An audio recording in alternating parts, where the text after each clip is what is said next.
कहानी शुरू होती है एक ऐसी महिला से जिसने पूरी दुनिया को बचाने के लिए खुद को 100 साल तक बर्फ में कैद कर लिया था, क्योंकि वो उस महान हीरो किंग काइल, जो कभी डीमन किंग को हराया था, उसके बच्चे को जन्म देने वाली थी। लेकिन डर ये था कि कहीं वो दानव राजा फिर से वापस ना जाए। इसलिए काइल की मौत के बाद उन्होंने उस हीरो के बच्चे को हर हाल में सुरक्षित रखने का फैसला किया। और कुछ सालों बाद वो बच्चा बड़ा हो गया। उसका नाम था काइसल, एक ट्रेनी नाइट जिसके अंदर सबकी रक्षा करने की जबरदस्त चाह थी। हर दिन वो अपने मेंटर क्लॉस से ट्रेनिंग लेता था। चाहे जितनी भी हार हो, क्लॉस उसे हर बार कुछ नया सिखाता था। और जब ट्रेनिंग खत्म होती, दोनों शहर की पेट्रोल पर निकल जाते, बस ये देखने की कहीं कुछ अनयूजुअल तो नहीं चल रहा। पर यह काम इतना बोरिंग होता था कि क्लॉस हर बार कंप्लेन करता। लेकिन एक दिन एक डार्क एल्फ शहर में दिखा, और यहीं से कहानी थोड़ी मिस्टीरियस हो जाती है, क्योंकि इतने सालों में किसी ने डार्क एल्फ को इस शहर में आते नहीं देखा था। क्लॉस और काइसल के साथ साथ बाकी लोग भी उसे शक की नजर से देख रहे थे। तीनों जब आमने सामने आए तो नागरिक डर गए। उन्हें लगा ये एल्फ कोई मुसीबत लेकर आएगा। सबने काइसल और क्लॉस से कहा कि तुरंत कुछ करो, लेकिन क्लॉस जानता था कि जब तक वो कुछ गलत ना करे तब तक एक्शन लेना बेवकूफ़ी होगी। लोगों का गुस्सा देखकर उसने माहौल शांत किया और फिर अकेले पेट्रोल पर निकल गया। उधर काइसल की मुलाकात फ्रे से हुई।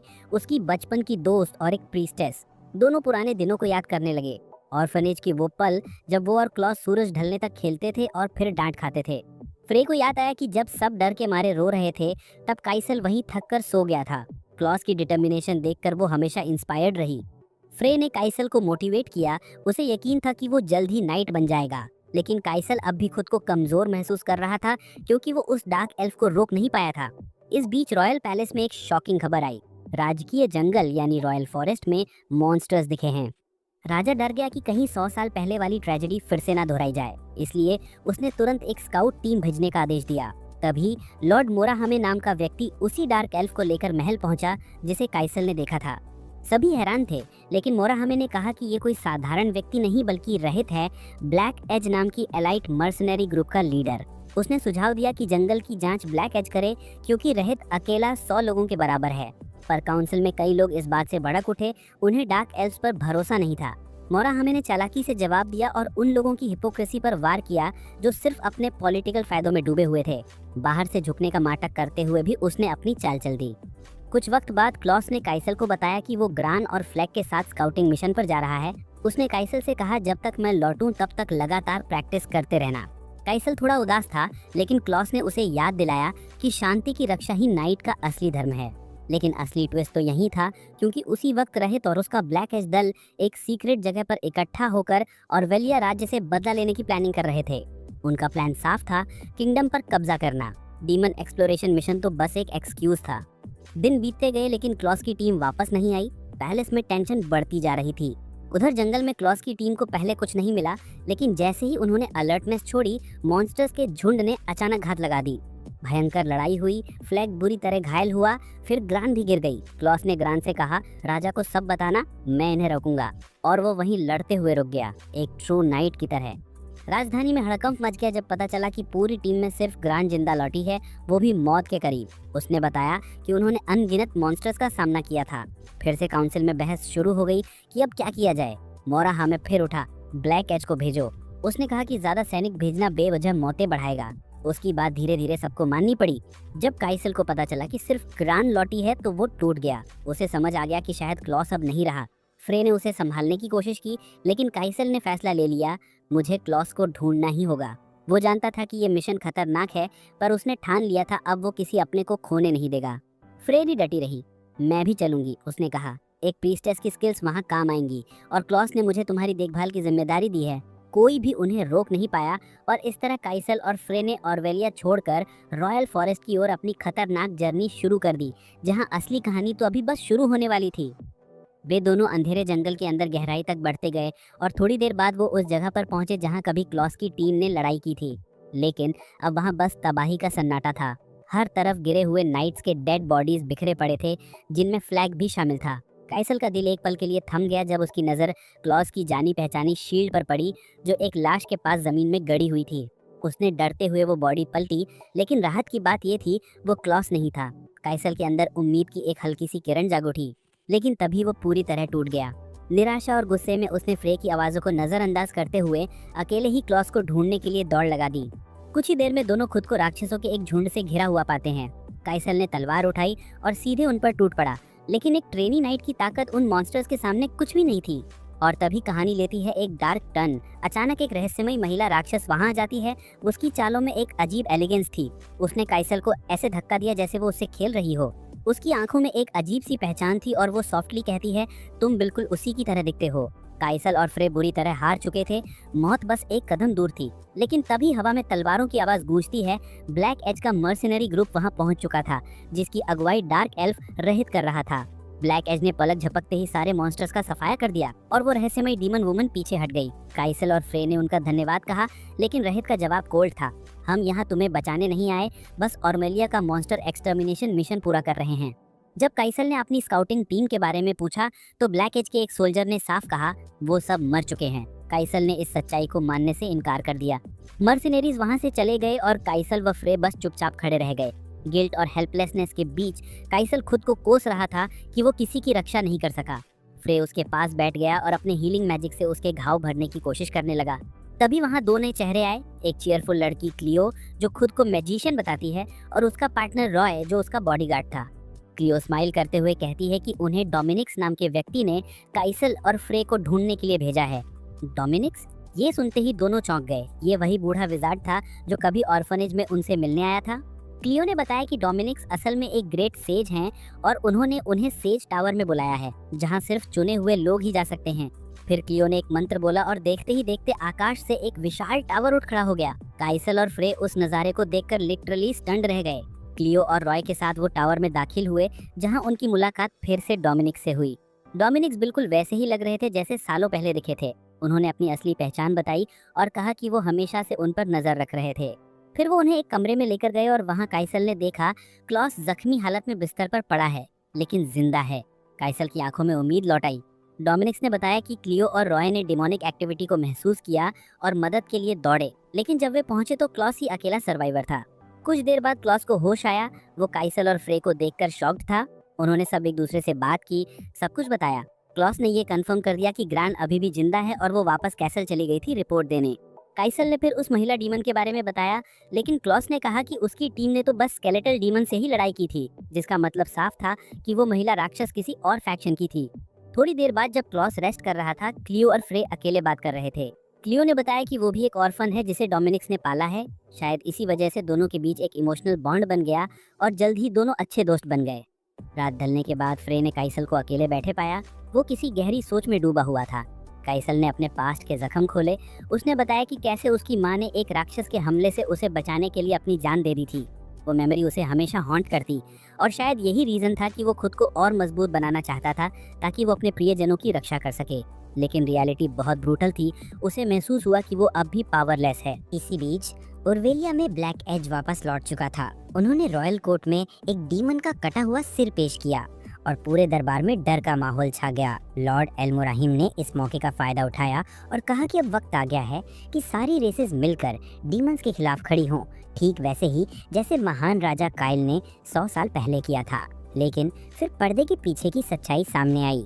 मुरहम और राहिद दोनों ही रॉयल काउंसिल की कावर्डाइज पर हंस रहे थे। मुरहम ने अपनी असली एम्बिशन बताई। वो वर्तमान चांसलर को हटाकर खुद सत्ता हासिल करना चाहता था और उसने ब्लैक एज को अपने हथियार की तरह इस्तेमाल करने का इरादा जताया। उसने कहा, अगर प्लान कामयाब हुआ तो तुम सबको धन और सम्मान मिलेगा। वापस सेजिस टावर में क्लाउस अपनी चोटों के बावजूद दृढ़ था। उसने कसम खाई कि वो फिर से ओरवेलिया लौटेगा और अपने साथियों का बदला लेगा। लेकिन हालात अब और कॉम्प्लेक्स होने वाले थे। डोमिनिक्स ने केसल और फ्रे को बुलाया और एक शॉकिंग ट्रूथ बताया। उसने स्वीकार किया कि उसी ने केसल की माँ से उसके पिता की पहचान छिपाने को कहा था। फिर डोमिनिक्स ने वो राज खोला जिसने सब कुछ बदल कर रख दिया। केसल असल में राजा काइल का बेटा था, वही महान नायक जिसने 100 साल पहले इविल किंग एंगमंड से लड़ाई की थी। इसका मतलब था कि केसल ही वो इकलौते व्यक्ति हैं जो होली स्वॉर्ड इया के राइटफुल हेयर बन सकते हैं। केसल ने ये सुनकर गुस्से में इनकार कर दिया। उसने चिल्लाते हुए कहा कि राजा काइल तो एक सदी पहले हुए थे और उसकी माँ की मौत भी बहुत पहले हो चुकी थी। उसे ये सब बस एक झूठ लगा। लेकिन डोमिनिक्स शांत था। उसने कहा, मुझे पता है तुम क्या महसूस कर रहे हो, लेकिन मैं तुम्हें सब समझाऊंगा। और फिर टावर ऑफ सेज के अंदर डोमिनिक्स ने राजा काइल के समय की पूरी कहानी बतानी शुरू कर दी। दूसरी तरफ ब्लैक एज का एक सदस्य टैम खाना लेकर लौटती है और बताती है कि जब उसने लॉर्ड मोरहम का नाम लिया तो दुकानदार का बिहेवियर अचानक बदल गया। उनकी बात धीरे धीरे अतीत की ओर मुड़ जाती है, उस समय की जब 100 साल पहले डार्क एल्व्स भी शहरों में आज़ादी से रह सकते थे। और शायद यहीं से ये कहानी एक और गहरी परत में जाने वाली थी। इलिया नाम की एक औरत जिसने सब कुछ बदल कर रख दिया था। उसका नाम लेते ही आज भी राहित का चेहरा गुस्से से भर जाता है, लेकिन सच्चाई ये थी कि इलिया ही वो असली वजह थी जिसकी वजह से उसके जैसे लोग इतने सालों से नफरत और तकलीफ झेल रहे थे। अब कहानी फिर से डोमिनिक्स की तरफ लौटती है। वो केसल और बाकी सबको 100 साल पहले की उस दुनिया में ले जाता है जब काइल सिर्फ एक जवान राजकुमार था, एक ऐसा प्रिंस जो हर चीज जानना चाहता था, लोगों की जिंदगी, उनके दर्द, उनकी खुशियाँ। वो अक्सर रॉयल पैलेस से छुपकर बाहर निकल जाता ताकि वो अपनी प्रजा की असली जिंदगी देख सके। उसकी सौतीली बहन इलिया हमेशा उसे रोकती, काइल ये खतरनाक है, तुम राजा के वारिस हो। लेकिन काइल का जवाब साफ था, अगर मैं अपनी प्रजा की जिंदगी नहीं समझ पाया तो मैं कभी सच्चा राजा नहीं बन पाऊंगा। उसका सपना था एक ऐसा रूलर बनने का जो अपने लोगों की रक्षा करे और उन्हें खुशियां दे सके। इलिया उसे लेकर परेशान रहती थी, मगर दिल से वो भाई के आइडियलिज्म से बहुत इंस्पायर्ड थी। उसने वादा किया कि जब वो राजा बनेगा तो वो अपनी मैजिकल नॉलेज से उसकी मदद करेगी। उसके काइल के इन्हीं दिनों में उसकी मुलाकात हुई अर्लेट से, जो बाद में कसल की माँ बनी। दोनों का प्यार सच्चा था, लेकिन दुनिया ने उसे बर्दाश्त नहीं किया। राजा और उसके मंत्रियों को ये रिश्ता एक राजनीतिक खतरा लगा और उन्होंने दोनों को जबरन अलग कर दिया। लेकिन कहानी यहीं खत्म नहीं हुई, बल्कि असली तबाही तो उसके बाद शुरू हुई। धीरे धीरे राक्षस यानी डीमंस इस दुनिया में प्रकट होने लगे, गांव जलने लगे, कस्बे बर्बाद हो गए। और तभी किंग मेडियन वन यानी काइल के पिता की अचानक मौत हो गई। काइल को मजबूरन सिंहासन संभालना पड़ा। राजा बनते ही उसने अपनी सेना इकट्ठी की और एल्व्स की लोरिन और ओक्स के आयातुल्ला से गठबंधन किया ताकि वो राक्षसों से मिलकर लड़ सके। राजा काइल की बहादुरी और बुद्धि से सभी जातियां एकजुट हो गईं, लेकिन शत्रु बहुत शक्तिशाली था। एक लड़ाई में काइल बुरी तरह घायल हो गया और जब वो अर्लेट को एक छोटे आश्रम में मिली तो उसे पता चला कि वो उसके बेटे को जन्म देने वाली है, कसल। उस पर उसे अपने भीतर नई ताकत मिली, लड़ने की, जीने की, सबकी रक्षा करने की। उसी समय देवी लुआ उसके सामने प्रकट हुई और उसे दी पवित्र तलवार इया, जो अकेली वेपन थी capable of destroying dark lord एंगमंड। देवी ने एक प्रोफेसी भी दी कि जब लाल वलय चांद को घेर लेगा, डार्क लॉर्ड फिर से लौट आएगा। काइल ने अपनी सेना को फिर से इकट्ठा किया, जबकि इलिया ने खुद को पूरी तरह रिसर्च में झोंक दिया। वो मैजिकल टेक्नोलॉजी के जरिए अपने भाई की मदद करना चाहती थी, लेकिन इतिहास ने उस प्रयास को पूरी तरह तोड़ मरोड़ कर पेश किया, जैसे उसने किसी फॉल्स होली सोर्ड बनाने की कोशिश की हो, जो देवी के खिलाफ एक गुनाह था।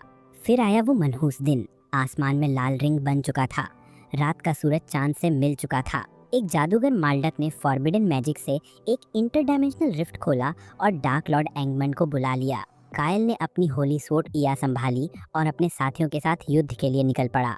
उधर इलिया अपने भाई को वॉर्न करने दौड़ी, मगर रास्ते में डीमंस ने उस पर हमला कर दिया और वहीं उसकी जान चली गई। वो अपने भाई से आखिरी बार भी नहीं मिल पाई। अंतिम युद्ध इतना भयानक था कि उसकी कल्पना भी मुश्किल है। जब धूल बैठी, न काइल बचा न एंगमंड, बस पीछे रह गई वो पवित्र तलवार इया। उसके बाद धीरे धीरे डीमंस गायब होने लगे और दुनिया में फिर से शांति लौट आई। पर किसी को ये नहीं पता चला कि राजा काइल आखिर गया कहाँ और माल्डक वो बच निकला। इलिया पर मरणोपरांत मुकदमा चलाया गया और उसे देवी की निंदा करने की सजा दी गई। उसके पूरे परिवार सहित डार्क एल्व्स पर अत्याचार शुरू हो गए। सदियों की नफरत ने राहित जैसे एल्व्स के दिलों में जहर भर दिया। उनके लिए ये साफ था कि अतीत बदला नहीं जा सकता, पर ओरवेलिया का खून एक दिन जरूर चुकाया जाएगा। पूरी कहानी सुनने के बाद केसल ने कांपती हुई आवाज में पूछा, मेरी माँ का क्या हुआ? डोमिनिक्स ने गहरी सांस ली और सच उगल दिया। असल में उन्हें डर था कि डार्क लॉर्ड एंगमंड फिर से लौट सकता है, इसलिए उन्होंने अर्लेट, जो उस वक्त केसल के साथ गर्भवती थी, एक मैजिकल स्लम्बर में डाल दिया। सालों बीत गए और 100 साल बाद अर्लेट फिर से जागी, केसल को जन्म दिया। लेकिन कुछ ही समय बाद गांव पर राक्षसों ने हमला कर दिया और उसकी जान चली गई। डोमिनिक्स ने केसल को एक ऑर्फनेज में छोड़ दिया और तब से वो उस पर नजर रखता रहा था, दूर से, चुपचाप। अब जब लाल वलय फिर से बनने वाला था और चारों तरफ दैत्य सक्रिय हो रहे थे, सबको समझ आ गया था कि डार्क लॉर्ड की वापसी करीब है। केसल अब भी डरा हुआ था, कंफ्यूज्ड था, पर उसके अंदर एक चीज साफ थी, मुझे शक्ति चाहिए, मुझे वो तलवार चाहिए ताकि मैं किसी अपने को खो न दूं।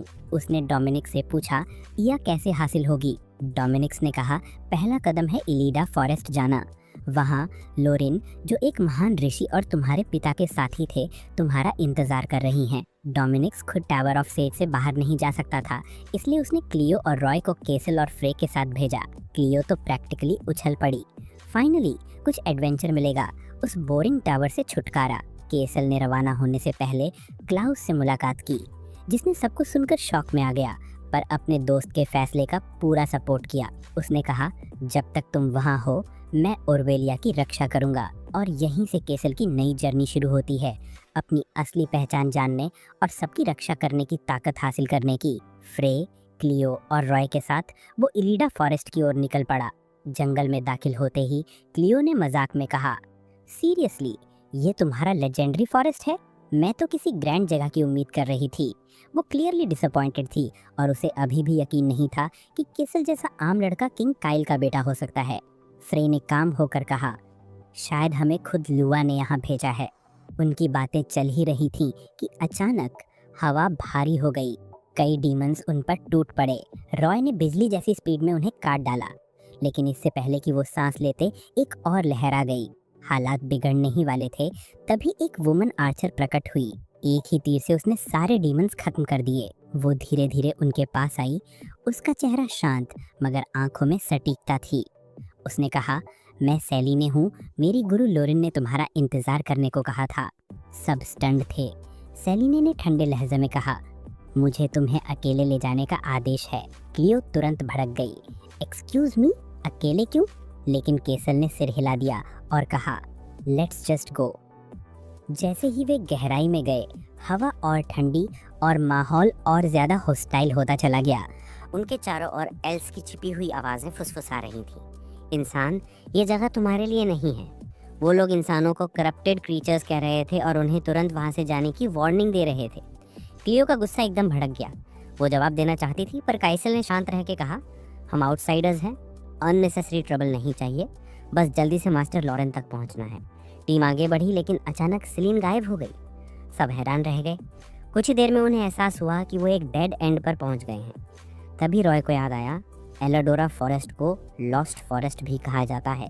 एक ऐसा जंगल जहां एल्व्स और ट्रिएंट्स इंट्रूडर्स को गुमराह कर देते हैं ताकि कोई भी उनका सीक्रेट एरिया ना ढूंढ पाए। उधर सेलिन खुद को ट्रिएंट से घिरी हुई पाती है, लेकिन अजीब बात यह थी कि वो उसे नुकसान नहीं पहुंचा रहे थे, बल्कि उसे प्रोटेक्ट कर रहे थे। सेलिन ने धीरे से कहा, मुझे पता है तुम इंसानों पर भरोसा नहीं करते। सच कहूँ तो कभी कभी मैं खुद भी नहीं करती, लेकिन ये मेरे मास्टर लॉरेन की इच्छा है। उसकी बात सुनकर ट्रिएंट्स थोड़े शांत हो गए, लेकिन हवा में अब भी डिस्ट्रस्ट साफ महसूस हो रहा था। फ्रे ने धीरे से स्टेप आगे बढ़ा के कहा, प्लीज़ हमें बस आगे जाने दो, हम तुम्हारा कोई नुकसान नहीं करेंगे। इतने में एक छोटा प्यारा ट्रिएंट उनके सामने आ गया, टाइनी ब्रांचेस वाले छोटे बच्चे जैसा। वो धीरे से हाथ हिलाकर उन्हें पीछे आने का इशारा करता है। टीम को थोड़ा हेजिटेशन हुआ, पर उनके पास और कोई ऑप्शन भी नहीं था। थोड़ी देर बाद वो सेलिन से मिले, जिसने बताया कि उस नन्हे ट्रिएंट का नाम नेचा है। उसने सबको साफ चेतावनी दी, किसी ने भी इसे हर्ट करने की कोशिश की तो मैं बर्दाश्त नहीं करूंगी।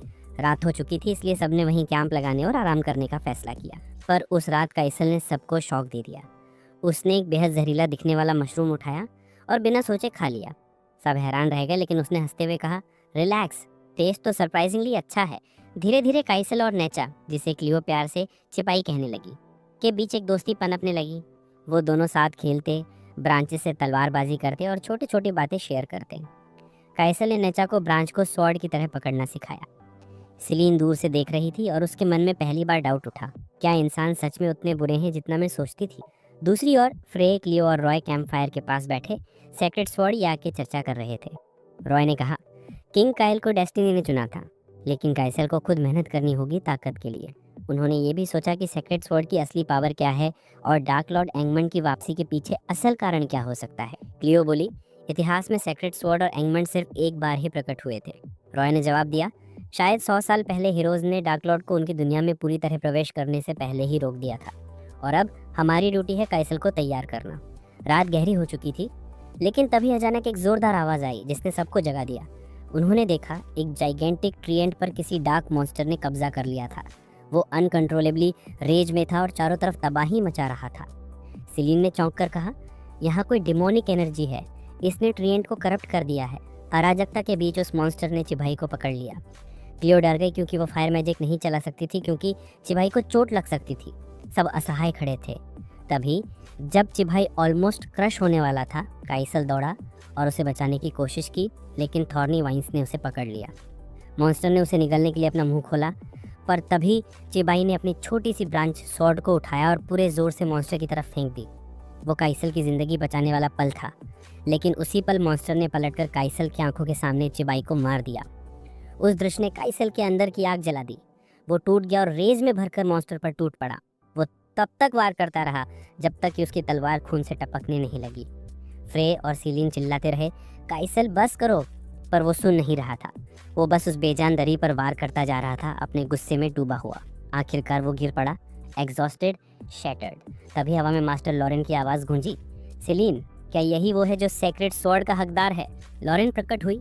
पूरा जंगल उनकी उपस्थिति को महसूस किया। उन्होंने कहा, एलोडोरा अब करप्शन से मुक्त है। काइसल, तुमने ये कर दिखाया। लॉरेन ने आगे बढ़कर काइसल के कंधे पर हाथ रखा। जिनसे तुम प्यार करते हो वो कभी पूरी तरह खोते नहीं। नेचा भी वापस आएगा किसी नए रूप में। उसने समझाया कि लाइफ एंड डेथ एक साइकिल है और हर अंत एक नई शुरुआत है। काइसल ने गहरी सांस लेकर कहा, मैं सेक्रेट स्वॉर्ड या की सील तोड़ना चाहता हूँ। लॉरेन रुकी। उस तलवार की पावर अनइमेजिनेबल है। अगर तुम्हारा दिल प्योर नहीं हुआ तो ये शक्ति तुम्हें ही निगल जाएगी। पर काइसल नहीं रुका। उसकी आंखों में अब डिटर्मिनेशन था। मैं खतरा जानता हूँ, लेकिन अगर मुझे अपने प्रियजनों की रक्षा करनी है तो मुझे ये शक्ति चाहिए। लॉरेन ने थोड़ी देर सोचा और फिर कहा, आज नहीं, पहले आराम करो, कल सुबह तुम अपना टेस्ट फिर से शुरू करोगे। उस रात फ्रे ने लॉरेन से एक रिक्वेस्ट की, हम नेचा को वहीं दफनाना चाहते हैं जहां वो रहना पसंद करता था। सेलिन उन्हें एक ओपन मैडो में ले गई। सभी ने उस नन्हे दोस्त को विदाई दी और फ्रे ने फुसफुसाकर कहा, तुम्हारी याद हमेशा हमारे साथ रहेगी छोटे योद्धा। बाद में लॉरेन ने सेलिन से अकेले में पूछा, अब बताओ, काइसल इस शक्ति का हकदार है या नहीं? सेलिन ने कुछ देर चुप रहकर कहा, मैं नहीं जानती, मैंने उसे अभी तक पूरी तरह समझा नहीं है, लेकिन उसके मन में एक हलचल थी। उसने देखा था काइसल का क्रोध, उसका दुख और उसकी इंसानियत। उसी पल सेलिन ने देखा कि केल अब की अपने अंदर की कमजोरी को लेकर खुद को दोष दे रहा था। वो मानता था कि उसने अपने गुस्से को खुद पर हावी होने दिया था और जो भी जीत उसने हासिल की वो बस किस्मत का खेल था। उसे महसूस हुआ कि उसने एक ऐसी ताकत का इस्तेमाल किया था जिसे वो खुद समझ भी नहीं पाया था, एक ऐसी पावर जिसे उसने कभी चाहा ही नहीं था। लेकिन तभी कुछ ऐसा हुआ जिसने सब बदल दिया। जिस जगह पर उन्होंने नेचा को दफनाया था, वहीं जमीन से एक छोटा सा पौधा उगने लगा। एक नया जीवन, एक नया संकेत की उम्मीद अभी बाकी है। ये नज़ारा देखकर केल की आंखों में फिर से वो डिटर्मिनेशन जल उठा। उसके अंदर फिर से वो एनर्जी भर गई और उसने खुद से वादा किया कि अब वो पहले से ज़्यादा मजबूत बनेगा। अगले ही दिन सेलिन ने अपनी आखिरी बात लोरेन को बताई। शुरू में वो हिचकिचाई थी, इंसानों के प्रति उसका गुस्सा और अविश्वास अब भी था, लेकिन धीरे धीरे उसे महसूस हुआ कि केल बाकियों जैसा नहीं था। वो उन सेल्फिश और क्रूअल ह्यूमंस में से नहीं था जिन्हें वो अब तक जानती आई थी। हाँ, उसे अब भी डर था उस अनकंट्रोलेबल रेट से जो केल के अंदर नेचा की मौत के बाद फूट पड़ा था, लेकिन साथ ही उसे भरोसा था कि केल अब समझ चुका है कि असली ताकत उस गुस्से में नहीं बल्कि उसे काबू करने में है। इसलिए सेलिन ने लॉरेन को साफ साफ कहा कि केल इस तलवार का हकदार है और मुझे यकीन है कि नेचा भी यही कहती। सेलिन और बाकी सभी के सपोर्ट से केल फिर से लॉरेन के सामने खड़ा हुआ। क्लियो ने आत्मविश्वास से कहा कि अगर कुछ गलत हुआ तो वो अपने जादू से सब संभाल लेगी। लॉरेन ने जब उनकी यूनिटी देखी तो उसे महसूस हुआ कि केल के पास भी वही चीज़ है जो कभी किंग काइल के पास थी, भरोसेमंद साथी। उसने लॉरेन को समझाया कि जब लक्ष्य एक ही हो तो नस्ल या जाति का फर्क कोई मायने नहीं रखता। फिर शुरू हुआ वो मोमेंट जिसका सबको इंतज़ार था। लॉरेन ने एक एंशिएंट रिचुअल शुरू किया। उसने होली सोर्ड पर लगी मुहर के एक हिस्सा हटाया और तभी केल के शरीर में एक अजीब सी एनर्जी दौड़ गई। बाहर से कुछ नहीं बदला, लेकिन लॉरेन ने मुस्कुराते हुए कहा कि जल्द ही तुम अपने अंदर इस शक्ति को महसूस करोगे। उसने बताया कि अभी भी 2 सील्स बाकी हैं, एक पाउंड पोग्रिया पर ऑर्क लीडर अतोल्हा के पास और दूसरी विंडलैंड की बर्फीली पहाड़ियों में पावेल के पास। लेकिन जैसे ही पहली मुहर टूटी कुछ भयानक हुआ। वो दैनवी कीड़े जिन्हें सबने मरा समझा था अचानक फिर से जिंदा हो उठे और हमला कर दिया। लॉरेन ने बताया कि कुछ मॉन्स्टर्स अपनी मौत के बाद बीच छोड़ जाते हैं ताकि वो फिर से जन्म ले सकें। लेकिन इस बार केल पहले जैसा नहीं था। उसकी आंखों में शांति थी लेकिन दिल में ज़बरदस्त पावर। उसने सटीक वार किए, काम रहते हुए लड़ाई ख़त्म की और आखिरकार उस मॉन्स्टर को हमेशा के लिए मिटा दिया। उसने चीबाई की मौत का बदला ले लिया। जाते जाते लोरेन ने उसे आशीर्वाद दिया और कहा कि अब तुम्हारे पास कई साथी हैं और यही बंधन तुम्हारी असली ताकत बनेगा। सेलिन ने सिर झुका के कहा कि अब उसे केल और उसके दोस्तों पर पूरा भरोसा है। उन्होंने मिलकर एलिडोरा जंगल और अपने प्यारे दोस्त चीबाई को आखिरी अलविदा कहा। लेकिन वहीं राजधानी में लॉर्ड मॉरहम अपनी चालें चल रहा था। उसने दरबार की डरपोक राजनीति का फ़ायदा उठाकर ब्लैक एज यूनिट को सबसे आगे भेज दिया ताकि वो राहित के नाम पर उपलब्धियां हासिल कर सके और असली शूरवीरों की सेना को कमज़ोर कर दे। ये सब उसकी सत्ता की भूख का हिस्सा था। इस बीच केल और उसका दल माउंट ओग्रिया की ओर बढ़ निकले। रास्ते में उन्होंने कई गांवों कस्बों में रुककर आराम किया और जानकारी जुटाई। रास्ते में क्लियो ने मजाक में कहा कि अगर हालात थोड़े अलग होते तो तुम प्रिंस होते। केल मुस्कुराया और बोला, मुझे बस केल रहना पसंद है। लेकिन कहानी यहीं शांत नहीं रहती। एक बार फिर वो रहस्यमयी दैनवी सामने आई, इस बार अकेले, बस मज़े के लिए। लड़ाई छिड़ गई और केल ने जैसे ही होली सोर्ड का वार किया उसे महसूस हुआ कि उसके अंदर से वही डिवाइन पावर बह रही है। क्लियो ने जोर से चिल्ला के कहा कि वो किंग काइल का बेटा है। ये सुनकर राक्षसी रुक गई, हैरान हुई लेकिन डरी नहीं। उसने केल की ओर देखा और बोली, तो तुम भी लुआ के श्राप का गुलाम बनना चाहते हो? और अचानक गायब हो गई, केल को गहरी उलझन में छोड़कर। आने वाले दिनों में केल का दल माउंट ओग्रिया की ओर चलता रहा और आखिरकार एक बसलिंग टाउन में पहुंच गया। क्लियो ने तुरंत कहा कि गाइस, हमें थोड़ा ब्रेक चाहिए, चलो साइट सीइंग और फूड टूर करते हैं। सब पहले तो मना करते रहे पर फिर मान गए। उन्होंने एक आरामदायक सराय ली और शहर के माहौल में खो गए। लेकिन खुशियां ज़्यादा देर नहीं टिकती। क्लियो ने सारे पैसे उड़ा दिए। अब सबको फिर से बाहर सोने की नौबत आ गई। क्लियो बोली, चिल गाइस, हम काम ढूंढते हैं और पैसे कमा लेते हैं। और सच में उन्हें एक रेस्टोरेंट मिल गया जहां उन्हें काम और रहने की जगह दोनों मिली। सब ने अपनी अपनी जिम्मेदारी ली। फ्रे ग्राहकों की सर्विस संभाल रही थी, क्लियो और रॉय रसोई में थे और केल अब भी उस डीमन की बातों को लेकर परेशान था। वो सोचता रहा कि आखिर होली सोर्ड को कोई कर्ज कैसे कह सकता है। इसी बीच क्लियो ने थोड़ी शो ऑफ करने की कोशिश की और अपने मैजिक से सबका मूड हल्का करने लगी। लेकिन अचानक एक स्पार्क निकली और छोटी सी आग लग गई। आग बुझ तो गई मगर क्लियो गिल्ट में डूब गई। उस रात रॉय ने बताया कि ये पहली बार नहीं था। उसने टॉवर ऑफ सेजेस की एक पूरी बिल्डिंग उड़ा दी थी। रॉय ने कहा, क्लियो में टैलेंट बहुत है लेकिन उसे दुनिया का एक्सपीरियंस नहीं है। डोमिनिक्स हमेशा कहता था कि उसे खुद अपनी राह ढूंढनी होगी। फ्रे ने यह सुना और क्लियो के पास जाकर उसे दिलासा दिया। क्लियो ने धीमे से कहा, मुझे अपनी माँ का चेहरा याद नहीं, बस उनके वो शब्द याद हैं, जितनी ज़्यादा शक्ति उतना ही ज़्यादा दर्द। फ्रे ने मुस्कुरा के कहा, यही जादू तुम्हें तुम्हारी माँ से जोड़ता है। जब तुम बड़ी होगी तब इन शब्दों का मतलब खुद समझ जाओगी। अगली सुबह जब सब उठे तो रॉय गायब था। बस एक छोटा सा नोट छोड़ा था, मैं पैसे कमाने गया हूँ। उसी वक्त क्लियो को शहर के बाहर एक जगह नौकरी मिल गई, मैडम वुल्फ्स टैवर्न। सब वहाँ पहुँचे तो देखा कि वो जगह पुरानी और वीरान थी। चारों तरफ बड़े बड़े पत्थर और सन्नाटा। मैडम वुल्फ, एक बूढ़ी, सख्त और थोड़ी चिड़चिड़ी औरत, ने उन्हें देखते ही ढेर सारा काम सौंप दिया। क्लियो की आदत के मुताबिक बहस हुई पर आखिर उसे झुकना पड़ा। दिन भर के काम के बाद मैडम वुल्फ ने उन्हें शानदार खाना दिया और कहा कि ये जगह कभी बहुत समृद्ध थी लेकिन 30 साल पहले युद्ध की आग ने सब राख कर दिया। जब क्लियो ने अपनी आग के जादू से मदद करने की पेशकश की तो मैडम वुल्फ ने तुरंत रोका। मत करो बच्ची, यहाँ की ज़मीन अभी भी उस आग की यादें समेटे हुए हैं।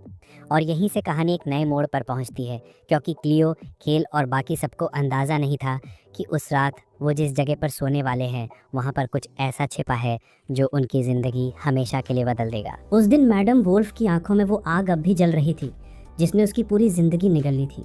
उसने धीमे से कहा, उस वक्त सब कुछ जलकर खाक हो गया था, मेरा घर, मेरा परिवार, सब।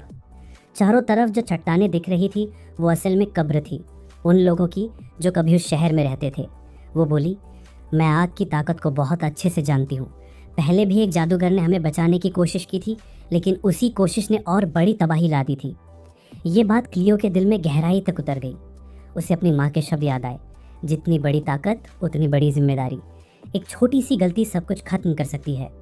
उसी पल क्लियो को समझ आया कि वो बात सिर्फ सलाह नहीं, एक चेतावनी थी। लेकिन तभी अचानक ज़मीन हिलने लगी और राक्षसों का झुंड रेस्टोरेंट पर टूट पड़ा। चारों तरफ अफरा तफरी मच गई। सब हथियार उठाकर तैयार हो गए मैडम वुल्फ को बचाने के लिए। क्लियो भीतर से डर और गुस्से के बीच फंसी थी। वो अपने आग वाले जादू से डरती भी थी पर खुद को रोक नहीं पाई। और फिर उसके हाथ से एक जलती हुई लपट ने सब कुछ रोशन कर दिया। मैडम वुल्फ चिल्लाई, रुको, अतीत की यादों में मत खो, अब तुम्हारे सामने जो है वही सच्चाई है, अपने दोस्तों की रक्षा करो। यह सुनते ही क्लियो जैसे नींद से जाग गई। उसे एहसास हुआ कि उसका जादू डरने की चीज़ नहीं है, ये तो उसकी ताकत है जो उन लोगों की रक्षा कर सकती है जिनसे वो प्यार करती है। उसने पूरे दिल से आग का गोला छोड़ा और एक झटके में सारे राक्षस राख में बदल गए। लड़ाई खत्म हुई, धुआं छटने लगा और तभी रॉय वापस लौटा, पैसों से भरा बड़ा सा थैला लेकर। क्लियो से देखकर हैरान और थोड़ा गुस्सा दोनों हुई।